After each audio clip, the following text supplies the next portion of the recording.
Hello, everyone. Welcome to the February edition of 31 Days to a More Effective Compliance Program. Over the next month, I'm going to take a deep dive into the role of human resources in fully operationalizing a best practices compliance program. Each day, I will pick up one topic with three key takeaways which you can utilize to improve, enhance, or upgrade your compliance program. This series of 31 Days to a More Effective Compliance Program is a production of the Compliance Podcast Network. The role of human resources in operationalizing compliance. I have long advocated for a greater role of human resources in compliance. Indeed, one sign of a mature compliance and ethics program is to the extent to which a company's HR department is involved in the implementing of your compliance solution. While many compliance practitioners do not immediately consider HR as a key component of a best practices compliance solution, it can be one of the linchpins in spreading a company's commitment to doing business ethically and in compliance throughout the employee base. HR can also be used to connect the dots in many divergent elements of a compliance and ethics program. Even more important is the operationalization of compliance into the very fabric of your business. One of the key indicia of a compliance program effectiveness is how thoroughly each separate corporate function incorporates compliance into its everyday job function. An active and functioning compliance program will literally be alive in each department in an organization. HR has as many touch points as any other corporate function with employees, from interviews to onboarding, through evaluations and performance appraisals, and even to the separation process. HR leads many of the corporate touch points. Each one of these touch points can be used to teach, educate, and reinforce the message of doing business ethically and in compliance with anti-corruption laws. The Department of Justice Evaluation of Corporate Compliance Programs 2019 guidance listed several HR touch points in a best practices compliance program. Under commitment by senior management was the following. What actions have senior leaders and middle management stakeholders, e.g. business and operational managers, finance, procurement, legal, and human resources, taken to demonstrate their commitment to compliance or compliance personnel, including their remediation efforts? Have they persisted in that commitment in the face of competing interests or business objectives? Who participated in making the disciplinary decisions for the type of misconduct at issue? Under incentive and discipline were found the following questions. Who participates in the disciplinary decisions, including for the type of misconduct at issue? Is the process followed for each instance of misconduct, and if not, why not? Are there actual reasons for the discipline communicated to employees? If not, why not? If there are legal or investigative related reasons for restricting information, or have pretextual reasons been provided to protect the company from whistleblowing or outside scrutiny? Consistent application.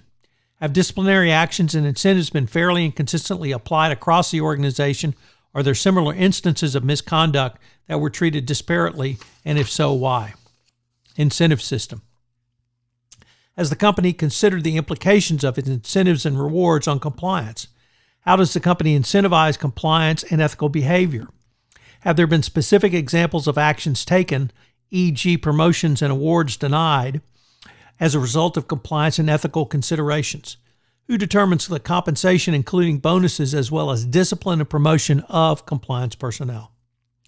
When considered the number of elements, or rather touch points, HR has in the employment life cycle, from pre-employment screening and interviewing, onboarding, training, annual assessments and reviews, promotions to exit strategies, its role in facilitating the operationalization of compliance becomes clear. At each of these touch points, HR can take the lead in operationalizing compliance.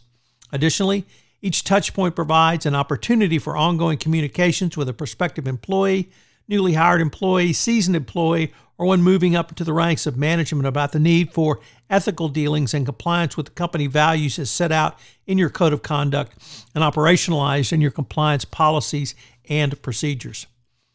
Using these touch points, HR can demonstrate the shared commitment requirement found in the commitment of senior management, as well as the requirements around incentives and discipline.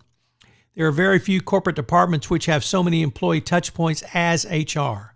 Each compliance practitioner should use HR to operationalize compliance through a variety of touch points and expertise available to a compliance professional through a corporate HR department. As a key first step, I would suggest that every compliance professional head down to your corporate HR department and have a cup of coffee with your functional equivalent in HR.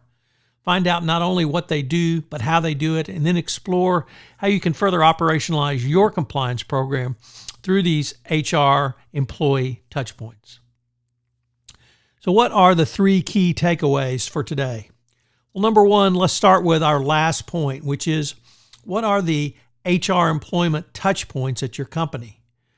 They could be as broad as pre-employment screening, interviewing, onboarding, training, assessments, promotions, and exit strategies. But do you know what they are?